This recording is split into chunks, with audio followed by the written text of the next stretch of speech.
Hello बच्चों, let's read this question. The question says the variation of applied potential and current flowing through a given wire is shown in figure. The length of wire is 31.4 centimeter. The diameter of wire is measured as 2.4 centimeter. The resistivity of the given wire is measured at x into 10 power minus 3 ohm centimeter. So the value of x is, and the plot is given below, right? So the key concept used here is Ohm's law, right?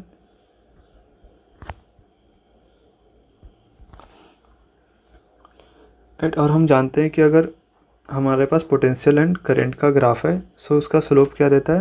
That is slope of P graph क्या होता है? वो हमें देता है resistance, right? सो इस graph का slope क्या है? That is tan 45 degree, that is equal to R. So हमारे पास यहाँ से आर इक्वल टू क्या आ जाएगा? 1 ओम, राइट? और हम जानते हैं आर इक्वल टू क्या होता है? Rho into L by A, जहाँ एल क्या है? Length of the wire, and A क्या है? Area of the wire, and rho क्या है? रेजिस्टिविटी. सो यहाँ से हम लिख सकते हैं आर की वैल्यू पुट कर देंगे simply 1 equal to rho into length दे रखा है हमें, that is 31.4 centimetre, right? Centimetre में ही रहने देते हैं, upon pi into r square. R क्या है?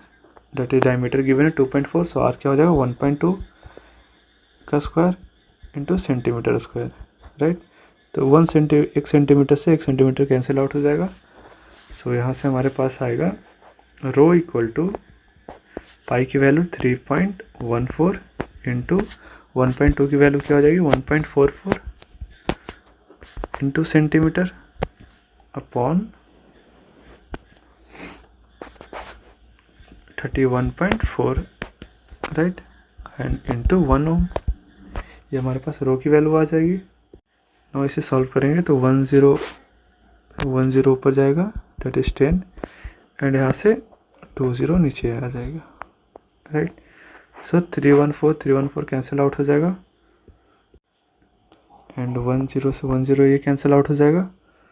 सो हमारे पास रो की वैल्यू आ जाएगी, that is rho equal to 1.44 upon 10 ohm centimetre, right?